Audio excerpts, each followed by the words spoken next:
Hey, this is Dave DeCamp from antiwar.com, and this is anti-war news for Tuesday, November 29th, 2022. So the first story at the top of antiwar.com, believe it or not, is good news.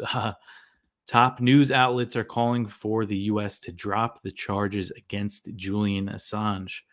So the New York Times, out of all places, and four other major news organizations, European news outlets, have finally spoken out for WikiLeaks founder Julian Assange and are calling on the US government to drop the charges against him. So in a letter to the US government, the editors and publishers of the New York Times, The Guardian, Le Monde, which is a French newspaper, Der Spiegel, which is German, and El País or El Pas is Spanish, they said in this letter that publishing is not a crime and that it was time for the US to end its prosecution of Julian Assange for publishing secrets. So these five outlets, they have all benefited greatly from documents published by Julian Assange and WikiLeaks. And they worked with WikiLeaks to publish the State Department cables in the release known as Cablegate. Just a huge dump of U.S. diplomatic cables that it revealed so many things.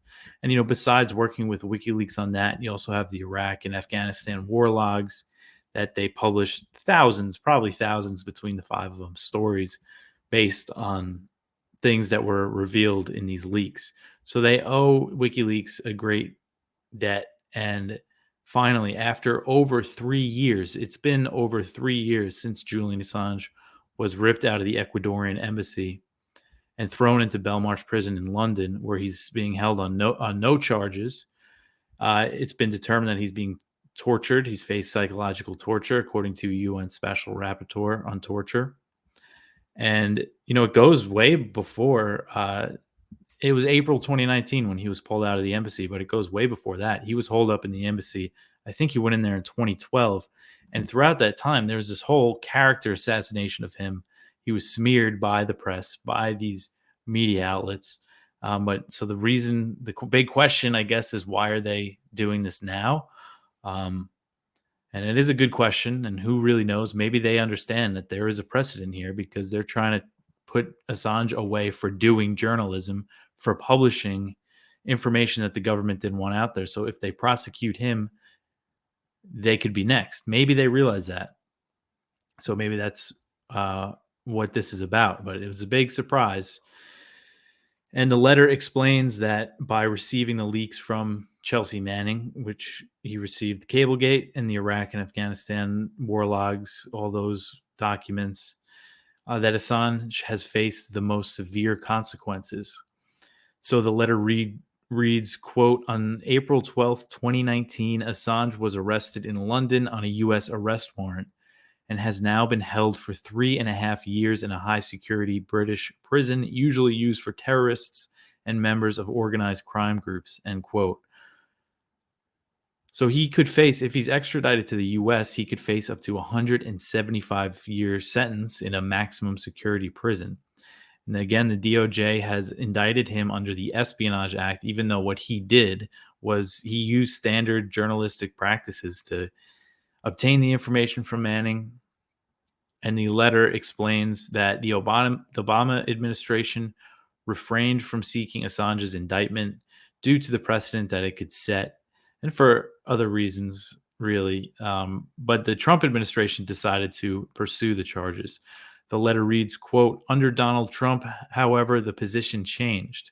The DOJ relied on an old law, the Espionage Act of 1917, designed to prosecute potential spies during World War I, which has never been used to prosecute a publisher or broadcaster, end quote.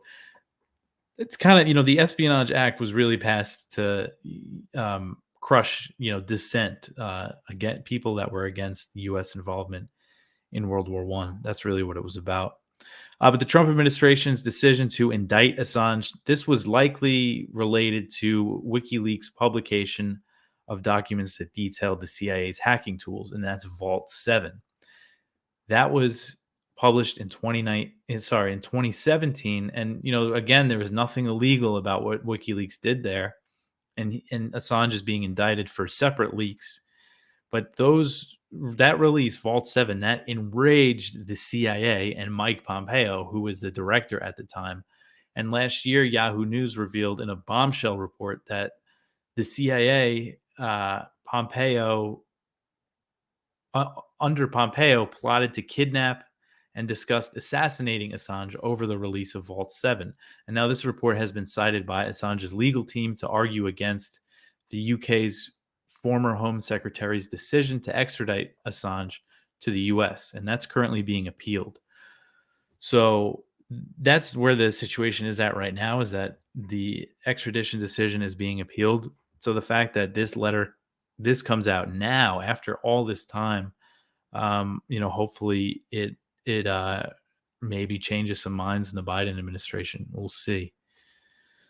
And then we also have posted under that article the original letter that they sent that's published at The Guardian if you want to go check that out. All right, next, getting into Ukraine and Russia. The next one, Ukraine says that NATO must step up arms production. Ukrainian Foreign Minister Dmytro Kuleba said on Monday that NATO countries need to ramp up weapons production or Kiev won't be able to win the war against Russia. Kuleba said that NATO countries must begin this production of what he called necessary weapons. And he's saying if that doesn't happen, Ukraine's not going to win. And his comments come amid reports that the U.S. and other NATO countries are depleting their military stockpiles by sending so many arms to Ukraine. U.S. arms makers are benefiting from this policy as they are essentially, they're in a position right now where they can sell, if they make the right weapons that they want to send Ukraine or that they want to replace other countries in Europe are sending weapons to Ukraine, older Soviet stuff, and they want to replace it with newer top of the line NATO gear. If they make those types of weapons, such as the HIMARS rocket systems that they're sending Ukraine and other countries in Eastern Europe are looking to buy, they're pretty much in a position where they can sell as many as they can make. And Kuleba, he made these comments to Politico ahead of a NATO meeting that's going to begin in Bucharest on Tuesday. And Kuleba said that at the meeting, he will ask the NATO ministers, I believe it's NATO's foreign ministers, he's going to ask them for air defenses, tanks, and production lines. So while Ukraine is entirely reliant on military aid, the vast majority, which is being provided by the U.S., Kuleba and other Ukrainian officials, they're still not afraid to criticize their backers. And he said in these comments that there are countries who have everything Ukraine needs, but they don't want to sell it to them for political reasons. He said, sell it to them. Really, they're handing this stuff over. And also in these comments, he denied the idea that Western countries have been pressuring Ukraine to negotiate with Russia. He says that the idea that there's any kind of pressure, what he called soft pressure on Ukraine to engage with Russia to reach a deal, he's saying that's largely exaggerated. And he says it's more so like a discussion on what to do next. So I think he's probably right. It doesn't seem like the way things stand right now that the U.S. is really putting any pressure on Ukraine to negotiate with Russia. And as we saw recently, Mark Milley, the chairman of the Joint Chiefs of Staff, he's the highest ranking officer in the U.S. military. He came out in favor of peace talks to end the fighting, the highest ranking military officer. But Antony Blinken, who's supposed to be the U.S.'s top diplomat, is against the idea, as well as Jake Sullivan, the head of the National Security Council, and other officials in those departments. It seems like it's one of those situations where the military is kind of looking at the reality of the situation more, even though that's not necessarily what they're telling the public. But I think they realize that, really supporting the idea of Ukraine driving Russia out of all that territory, as Milley has said, he said it's not likely in the near future, as is how he put it. But I think he meant it's pretty unlikely that they're going to be able to pull that off, including Crimea, because Ukraine is still saying that they're going to drive Russia out of Crimea. All right, so the next story we got here, the U.S. is considering sending rockets with a 100-mile range to Ukraine. So the US is considering supplying Ukraine with a new longer range rocket system that can hit targets up to about 100 miles away, which is twice the range of the artillery systems the US has been providing Ukraine. According to a report from Reuters, Boeing has proposed to manufacture small precision guided bombs that can be fit onto widely available rockets as US weapon makers are struggling to ramp up production of the more advanced arms that the US is sending Ukraine, as well as artillery shells in general. That artillery ammunition, that seems to be one of the biggest shortages that the US is dealing with right now. And Boeing said in its proposal, so this is, the Pentagon has put out basically a contract, not a contract, but it's similar to how they put up bids for open bids for contracts. They basically said, hey, arms industry, give us ideas to get Ukraine more weapons and fast. So this is one of the proposals from Boeing. And so it's this system known as a ground-launched small diameter bomb that it's been in development since 2019. I think they've made a few, but they've never been used in any kind of combat. But it combines small diameter bombs with M26 rocket motors, which apparently is widely available in U.S. military stockpiles. They have a bunch of these rocket motors. And the Boeing plan, this just shows how this is really going to benefit these companies. It would require waiving a mechanism that is in place to make sure the U.S. government is getting a fair price, is getting the lowest price that they can. They're trying to bypass all this red tape to speed these deals up, and they're going to end up getting more money than normal out of them, it seems like. And also under this proposal, they would get the components from U.S. military stockpiles, these rocket motors, and then what the U.S. has to give them, and then the other necessary parts would need to be expedited by other companies that supply them. So the longest range rocket system that the U.S. has sent to Ukraine so far is the HIMARS rocket systems, and they're currently equipped with munitions that can hit targets up to 50 miles away. And they want to give, there's pressure on the Biden administration to give Ukraine missiles that can be used with these HIMARS that hit targets up to 200 miles away. But so far they've held off on that. But I guess this kind of splits, not exactly the middle, but 100 miles isn't quite as far. But it would still be a significant escalation of U.S. military aid to Ukraine. And of course, that's how Russia would view it. It would give them the ability to strike deep behind Russian lines, potentially into Crimea from the areas they control in Kherson now. So it would be a significant escalation. And also Boeing said that they would be able to deliver these as early as spring 2023. So they seem to be confident that they can make them pretty quickly. All right, the next story here, this is from Kyle Anzalone at the Libertarian Institute. The head of NATO calls for the alliance to step up support for Eastern Europe and Ukraine. So this is Stoltenberg. He is the NATO Secretary General. He just put out kind of a generic statement saying we got to help defend Ukraine for as long as it takes and all that. So this is ahead of this Bucharest summit in Romania.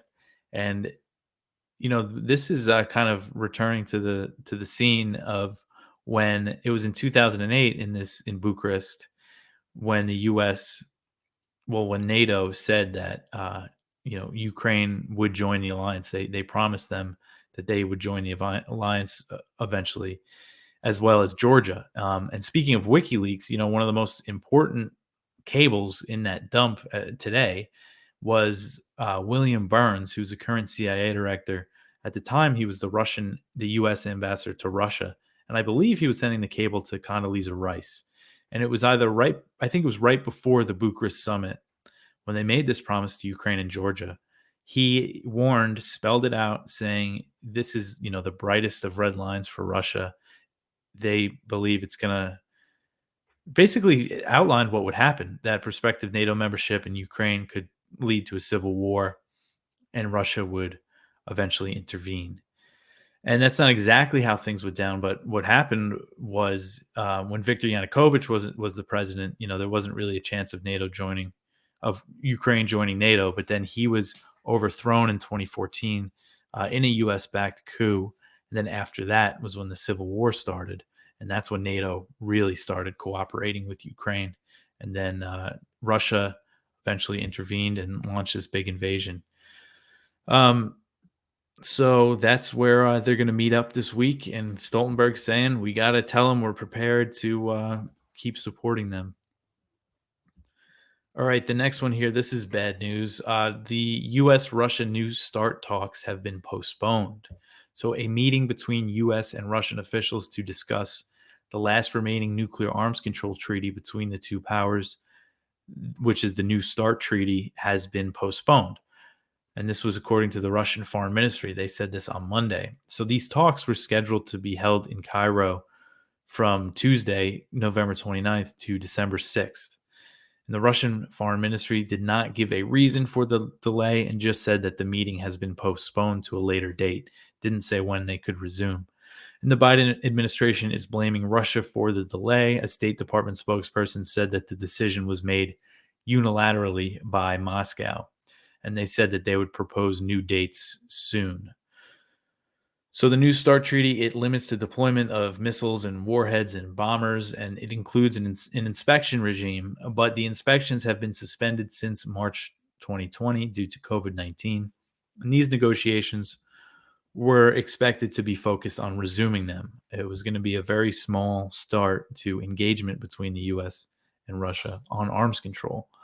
And the talks would have been held under the Bilateral Consultative Commission, the BCC, and that's the implementation body established by the New START.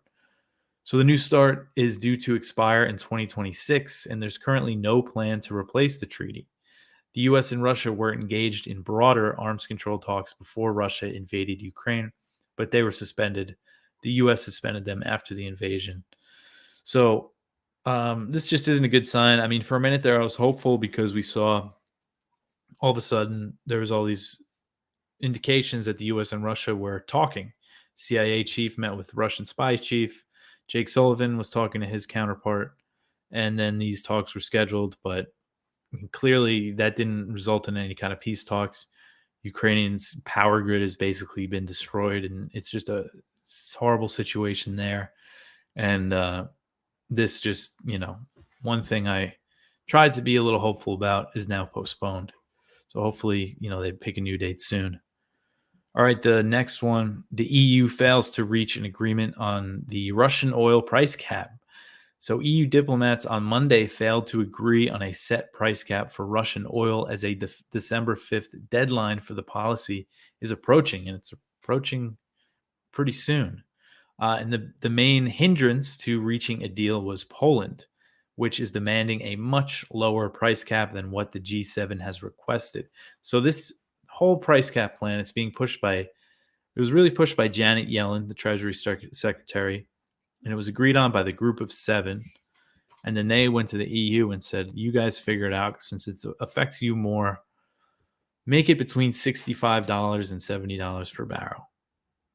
But Poland is saying that it should be slashed down to $30 per barrel, which is, much radically lower than what they were even discussing.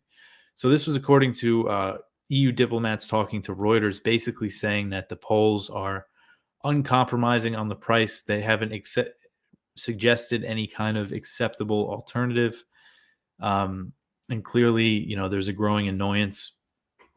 And the idea of the price cap is to keep Russian oil on the market to limit an increase in global prices while keeping Moscow's profits down. And December 5th is when the EU's oil embargo on Russia begins, although there are exemptions for landlocked countries, including Hungary.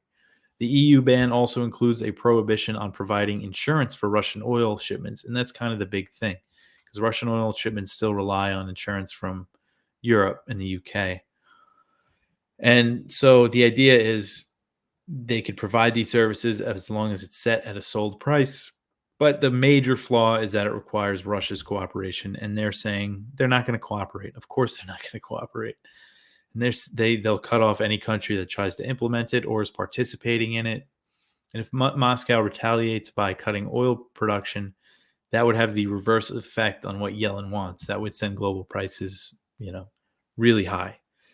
So it's just a short-sighted plan, and it kind of seems to me like what Poland's trying to do here is get them not to agree on the plan, because if they don't, come December 5th, they're going to suspend all this stuff completely for Russian oil shipments, the insurance, and all that stuff. So maybe that's what they're hoping happens here. All right. So the next one we got, the US and Israel to hold drills simulating bombing Iran. So this is based on a report in the Jerusalem Post. I haven't seen the US confirm it, but it says that the US and Israeli air forces will simulate attacking Iran during drills that will be held over the Mediterranean Sea and Israel this week. The report said that the drills will be held from Tuesday to Thursday and will involve both US and Israeli refueling planes and fighter jets. Again, they have not been confirmed by the US, but the report comes after the head of the Israeli military visited Washington for days of talks with US officials. And Fox News reported last week that while in the US, IDF Chief of Staff Aviv Kohavi, that's the head of the Israeli military, there was actually multiple reports that said he discussed holding joint drills simulating attacks on Iran with Mark Milley when he met with him. And when he got back from Washington, Kohavi said that the U.S. and Israel agreed to significantly expand joint military activity in the Middle East. And back in May, earlier this year, Israel simulated large-scale attacks on Iran over the Mediterranean. It's something they've been doing lately. And there were reports that said U.S. warplanes participated or were going to participate in those drills, but the U.S. denied it. They denied that they had any involvement. But the situation was different then. Tensions between the U.S. and Iran are much higher right now as nuclear deal talks have been stalled for months. There's no sign that they're going to be revived. And the U.S. continues to put sanctions on Iran, and they're expressing strong support for protesters inside the country. So I wouldn't be surprised if the U.S. openly did these drills with Israel. You know, the Biden administration is taking a very hardline approach towards Iran. They've basically threatened military action against them. And the idea of the drills, this is where it gets silly, is that they would simulate bombing Iran's nuclear facilities. But the U.S. recently just acknowledged in its recently released nuclear posture review that Iran is not building a nuclear weapon, but that has not stopped the hype and the threats from the U.S. and Israeli officials. All right. So, I mean, the last story here, it's just everywhere you look, it's just stoking tensions. So this is from Kyle Anzalone again at the Libertarian Institute. The U.S. and South Korea plan the expansion of the Silent Shark war games. So Washington and Seoul are discussing plans to ramp up anti-submarine military drills set to begin next year. And the talks come as North Korea pledged to further develop its nuclear weapons arsenal. The details of the biannual war games, dubbed Silent Shark, are still undecided. Basically, they're discussing how to bolster these drills, I guess, just so that the size of them, they would be larger. And they're going to be larger than previous iterations of Silent Shark. So this is a pattern here. The U.S. just held these massive aerial drills on the Korean Peninsula that basically simulated bombing North Korea for 5 days, 24/7, massive drills. And North Korea responded by launching what reports said at the time was the most missiles in one day, and artillery launches and everything. So now they're looking to hold other massive war games, and this year, North Korea has launched an unprecedented number of missiles and also ICBMs and just all sorts of weapons. And also, the U.S. and South Korea have restarted these massive war games, and it's just showing no sign of de-escalation.